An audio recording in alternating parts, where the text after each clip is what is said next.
అందరికీ నమస్కారం. ఈరోజు ఈ కార్యక్రమానికి నన్ను చీఫ్ గెస్ట్ పిలిచినందుకు మీ అందరికి కూడా నా ధన్యవాదాలు. ఈ రోజు హలో, ఎవడో సార్ ఫోన్ చేస్తాడు పెట్టేస్తాడండి, అర్థమే కదా. మీరెందుకు సార్ ఆపుతారు? మీరు మాట్లాడండి. మా కర్మ బట్టి సెల్ ఫోన్ కొనుక్కొని ఏడుస్తున్నాం ఇక్కడ. మా కర్మకు మీరు బాధ్యులా? మాట్లాడండి సార్, మీరు మాట్లాడండి సార్.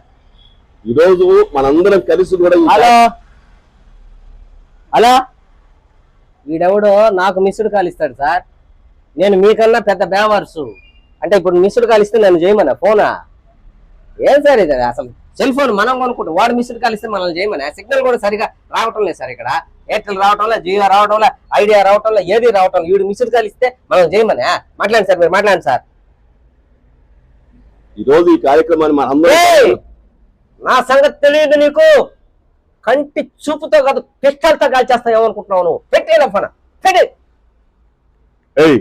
ఎవడేవాడు? ఏమో సార్, పొద్దు నుంచి 100 సార్లు చేశాడు సార్ ఫోన్. ఏం కావాలంటే రష్మిక మందన్న ఫోన్ నంబర్ కావాలంటోడికి. ఇచ్చేయచ్చు కదా. ఏమన్నా మా మేనత్త కూతురా? నీ దగ్గర ఉంటే ఈ ఫోన్ నంబర్. నా దగ్గర రష్మిక మందన్న ఫోన్ ఎందుకు? లేకపోతే ఎందుకు సార్ ఉచిత సలహాలు ఇస్తారా? మీరు మాట్లాడండి సార్, మాట్లాడండి సార్.